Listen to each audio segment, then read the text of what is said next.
Welcome to What the Friday, episode number 4. Okay, relax. This week's body movement is not a handstand.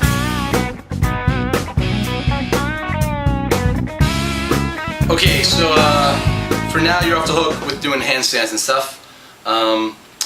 This week's body movement is modeled after one of my favorite yoga poses, the downward dog. So this is a simple way to feel that, feel your body engaged, similar to a downward dog, but it kind of doesn't eliminate your lower body, but it kind of stabilizes your lower body so that you can concentrate on your upper body, primarily the traction you're going to get in your spine.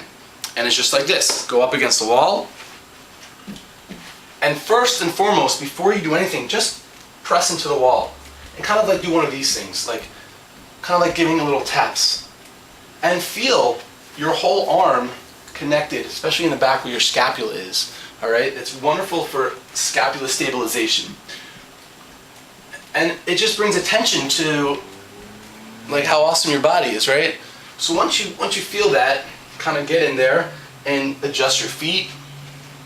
Feel free to bend your feet. And then the idea is you need to find a spot where that your back could begin getting that traction, and you can slide down and slide up. The idea though isn't like this with the head. You don't want to hyperextend the head or the neck one way or the other. Try to keep it in alignment right in between where your hands are. All right, and the idea is they're not repetitions. Just feel it. It's a mild kind of like massage for your spine. Okay, so real quickly to understand the diaphragm. The diaphragm is very similar to like a trampoline. It sits right around here, below the bottom rib cage, or kind of goes up into the bottom rib cage. But we can't really feel the diaphragm. We can definitely feel the effects of a diaphragmatic breath, but because all these other areas just fill up, and more importantly, this just relaxes. However, we can manipulate it. All right, now this is a trick. Rather than concentrate on the inhalation, oftentimes when we have a problem, we need to rewind and see what leads up to that problem. I can't think of a better example of breath than breath. So we're going to concentrate on the exhalation. What we're going to do is we're going to do a forced exhalation in such a way that it lifts the diaphragm, like that trampoline. Imagine you're on a trampoline, but there's people under the trampoline kicking the trampoline up, that material. And then, okay, so we're going to force that exhalation in such a way, I'll describe in a second, it's just a shh, okay? That when we just drop the jaw and allow breath to come in, it's like those people that were kicking the trampoline up, they run away. Well, what happens? The trampoline just snaps back down. So this is the movement, okay? Allow a regular breath to come in, and then imagine, I don't know, you're at the movie theater and I'm behind you and I'm talking about my latest What the Friday video, and the movie's about to stop, you turn around and you just go, shh.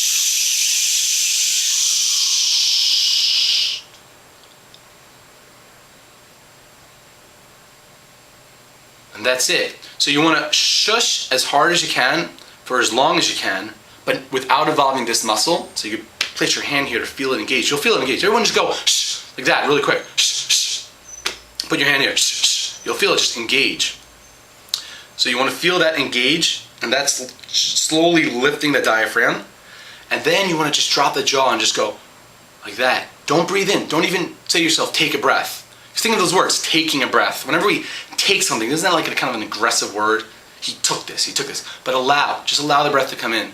These words, change our entire, because we already talked about our mind controls our body, right? So just changing the running pattern in your mind will also change the physical pattern in your body. All right? The other tip is on the inhalation, you could also look like you're a little surprised. Imagine you were a deer in headlights. It's an instant drug too. You're going to feel absolutely amazing when you do this. The other thing is I put my hand on my chin because it just helps relax my jaw to come down versus pulling for a breath. And just by placing, 2 fingers or a finger on your chin, it allows opening up your jaw and relaxing your jaw. So when we think about our jaw actually relaxes back and slightly towards ourselves, okay? So down and back versus just down and forward, all right? So we're gonna try one together. All right, so let's do one together. Just a normal breath in. And all of a sudden, I want to quiet down to the movie theater.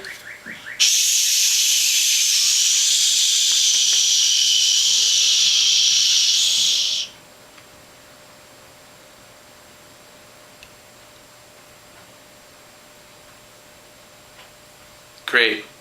The goal is to do this, anywhere between 3 up to 10 times. You want to pay attention to your regular breathing after the exercise. You'll find that you'll get a few extra breaths just like that, dropping down. And then eventually we're going to resort back possibly to the old habits. But our old habits have been, conditioned for years and years and years. This was just 3 minutes out of your day. Excuse me. What you want to happen is that if you do this every day, you're going to find that those, let's say for 5 minutes after the exercise, you're still breathing that good diaphragmatic deep breath, relaxed.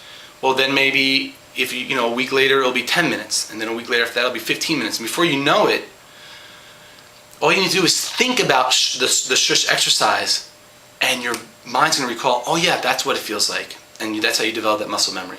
So take your time, but remember, you got to do it, all right? So pause right now and do 2 more breaths on your own. I do it with you, but we only have 10 minutes, so there's other stuff to do.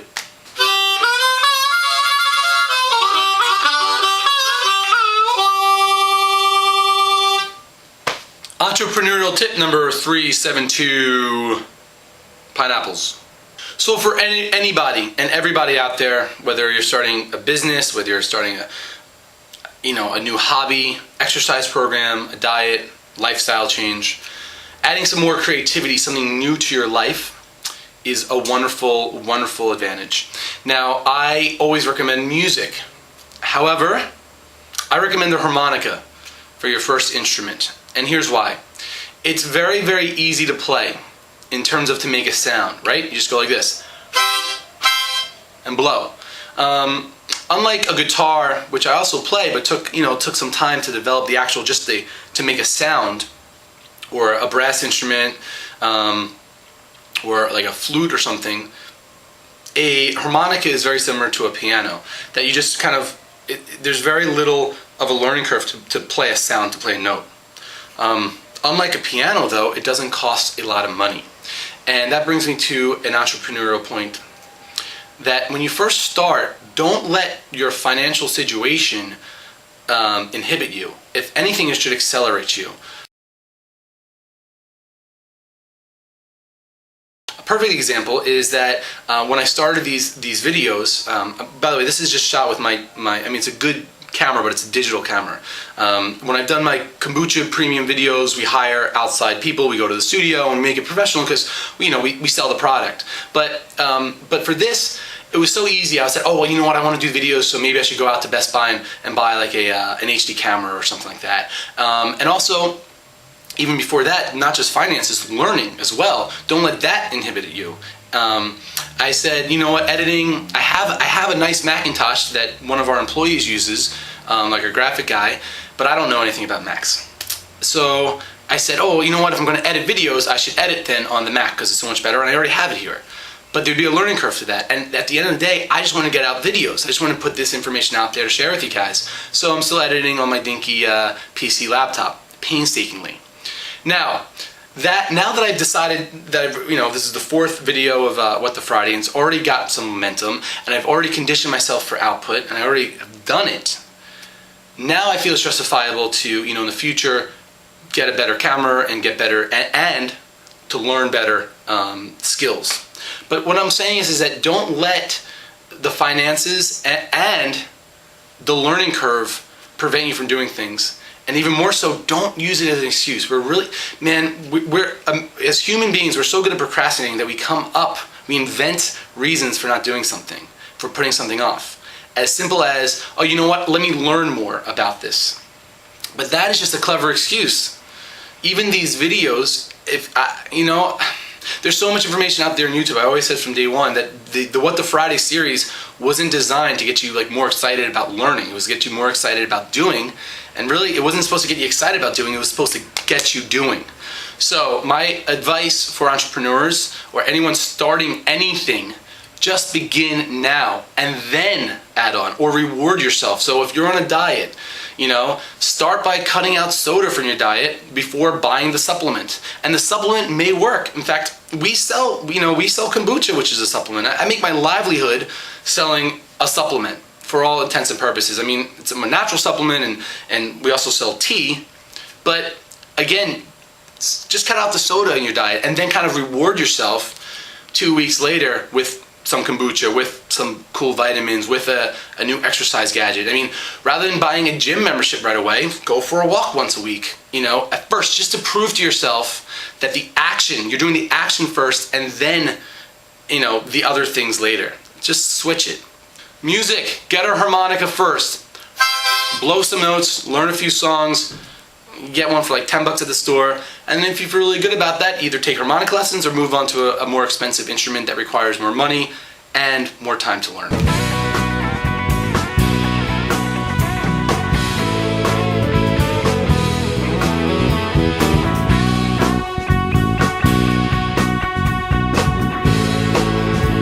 Does this look ridiculous? Pseudo ridiculous.